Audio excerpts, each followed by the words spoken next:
ఇక డీటెయిల్స్ చూస్తే దేశం కోసం తమ ప్రాణాలను తృణప్రాయంగా అర్పించిన రాహుల్ గాంధీ కుటుంబంపై బీజేపీ నరేంద్ర మోడీ సర్కారు కుట్రపూరిత కేసులు పెట్టి ఇక్కట్ల పాలు చేసే ప్రయత్నం చేస్తుందని ప్రభుత్వ డీసీసీ అధ్యక్షులు బీర్లా ఐలయ్య విమర్శించారు.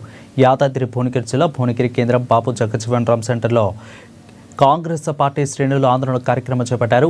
ఇక రాహుల్ గాంధీ కుటుంబాన్ని టార్గెట్ చేస్తూ అక్రమ కేసులు పెట్టి షార్ట్షీట్ వేయడాన్ని నిరసిస్తూ ఆందోళన కార్యక్రమం చేపట్టారు. ఇక అనంతరం బీజేపీ జిల్లా కార్యాలయం ముట్టడికి బయలుదేరిన బీర్లా ఐలయ్య కాంగ్రెస్ పార్టీ కార్యకర్తలను పోలీసులు అరెస్టు చేసి పోలీస్ స్టేషన్కు తరలించారు.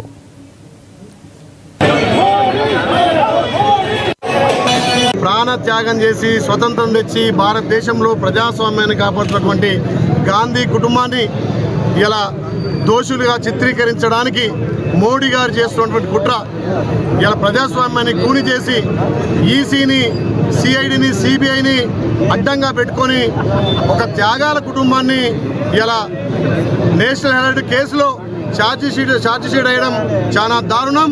మోడీకి రాబోయే రోజుల్లో భారతదేశ ప్రజలు గుణపాఠం చెప్తారు.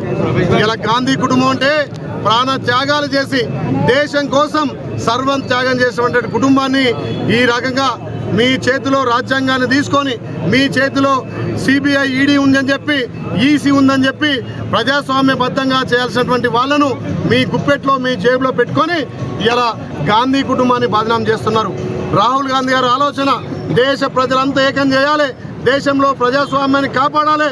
ఇలా బీజేపీ చేతిలో ఇలా కీలుబొమ్మలుగా మారుతున్నటువంటి సంస్థలను ప్రజాస్వామ్యబద్ధంగా బయటికి తేవాలని చెప్పి ఇలా గాంధీ కుటుంబం ప్రయత్నం చేస్తే వాళ్ళ మీద లేనిపోని కేసులతోటి నేషనల్ హెరాల్డ్ కేసు అనేది ఇలా అంతా బూటకపు కేసు. మరి దాంట్లో ఛార్జ్ చేయడం, తల్లి సోనియామ్మను రాహుల్ గాంధీ గారి మీద ఛార్జ్ చేయడం చాలా దుర్మార్గం. భారతదేశ ప్రజలంతా కూడా, పౌరులంతా కూడా దీన్ని వ్యతిరేకిస్తున్నారు. ఇలా మోడీ గారు వచ్చిన తర్వాత ఇలా యువతకు ఉద్యోగాలు లేవు. ఇలా ధరలు అడ్డగోలుగా ధరలు పెరిగిపోయినాయి. ఎక్కడ చూసినా మతాన్ని అడ్డం పెట్టుకొని, కులాన్ని అడ్డం పెట్టుకొని మోడీ గారు ప్రజాస్వామ్యాన్ని కూని చేస్తున్నారు. కాబట్టి ఇలా భారతదేశ వ్యాప్తంగా అన్ని రాష్ట్రాల్లో, ముఖ్యంగా తెలంగాణలో పిసిసి అధ్యక్షుడు మహేష్ కుమార్ గౌడ్ గారి ఆధ్వర్యంలో ఆయన ఆదేశాల మేరకు అన్ని జిల్లా హెడ్ క్వార్టర్లో ఇలా మోడీ గారిని వ్యతిరేకిస్తూ ఇలా ప్రజా వ్యతిరేక కార్యక్రమాలు పడుతున్నటువంటి మోడీ గారికి తప్పకుండా గుణపాఠం చెప్పాల్సిన అవసరం ఉంది.